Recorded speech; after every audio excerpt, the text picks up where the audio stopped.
recueil de Collision et Coïncidence. Je remercie Anna Goria, qui est la directrice du centre et qui nous accueille ici avec même un très, très court avis. Je vous remercie aussi de vous être déplacés en si grand nombre.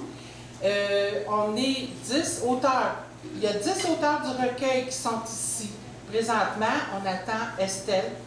Et il y a 2 auteurs de France qui sont ici. On va vous les présenter au fur et à mesure. Il y a un piano qui est disponible.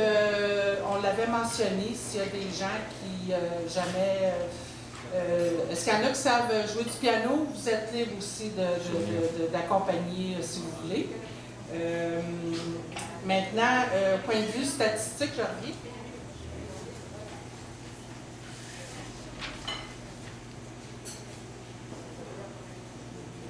Alors, pour les invités, ça, c'est notre fameux recueil que moi, je trouve vraiment exceptionnel.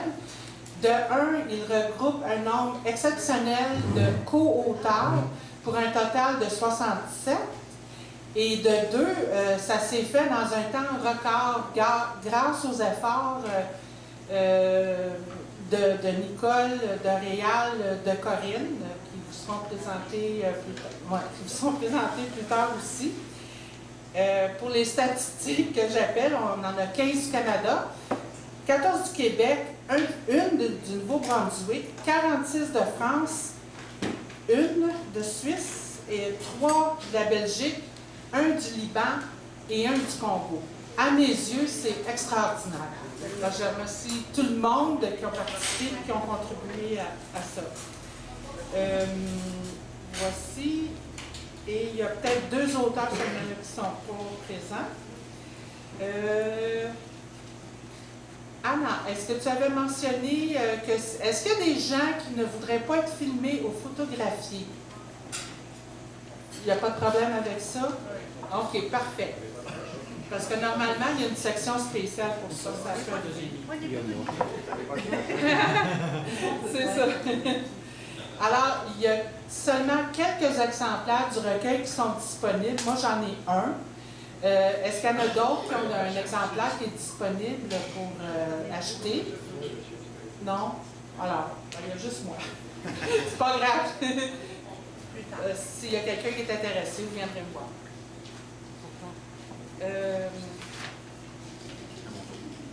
Oui, je passe la parole à Réal. Bonjour. Écoutez, on a appelé ça un lancement, mais en réalité, c'est pas vraiment un lancement, c'était plutôt un prétexte. Comme vous avez vu, bon, il n'y a plus de copies à vendre. En France, ils ont imprimé 8 millions de copies, puis en ce moment, ils sont en train de penser à aller en réimpression. Mais malheureusement, au Québec, on a eu juste 54 000 copies, puis on les a toutes vendues, sauf Jocelyne qui en reste une. C'est ça, c'est pas vraiment un lancement, c'est plus une occasion de festoyer, de célébrer cette belle œuvre-là que Michael a faite, c'est-à-dire de regrouper des auteurs de partout dans la francophonie. Alors, on va continuer dans le même esprit. Les auteurs qui vont venir lire, il y en a plusieurs qui vont lire aussi des auteurs de France, de Belgique, enfin des auteurs outre-Atlantique. Alors, c'est une façon, c'est une communion, tout simplement, qu'on fait. Les textes vont avoir pour tous les goûts. Autant le recueil a un aspect universel, vous allez entendre des textes qui vont parler d'amour, parce que c'est évidemment l'amour est universel. Vous allez entendre des textes qui vont parler aussi de tristesse, de joie, enfin de tout. Il y en a pour tous les goûts. Je remercie beaucoup aussi Yvon Jean, qui est ici, puis qui va prendre des photos, ainsi que Sonia. Lou, qui va filmer l'événement, ça va être sur Facebook. Alors, si jamais il y en a qui ne veulent pas que ce soit sur Facebook, aviser à cet effet-là. Sur YouTube. Sur YouTube, oui. Pas sur Facebook, sur YouTube. Il y a aussi ceux qui veulent lire sur la musique. On a des CD, c'est le Corps d'âme. C'est le groupe à ma fille puis mon gendre. Quand j'ai une chance d'éployer, j'aime bien ça. Puis en parlant de musique aussi, à la pause, il va y avoir une jeune violoniste. En fait, elle était altiste. Puis là, elle vient juste de décider, ça fait pas longtemps, hein, Yuri? 1 an et demi. Alors, elle a décidé de laisser l'alto pour se consacrer au violon. Un alto, c'est comme un violon un petit peu plus grand qu'un violon. Mais au niveau technique, ça fait des grosses différences. Alors, elle s'appelle Yuri Sinto-Girvois. Elle a joué 2 ans à l'Académie de l'Orchestre Philharmonique de Berlin.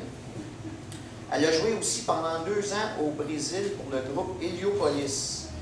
Le groupe Heliopolis, c'était une fondation pour s'occuper des enfants dans les favelas. Alors, Yuri, elle a beaucoup de chemin, puis ça lui a fait plaisir à venir nous jouer, tout simplement, vous interpréter des pièces classiques pendant notre pause. J'ai-tu oublié quelque chose? Non. Puis évidemment, merci infiniment à Corinne et à Nicole.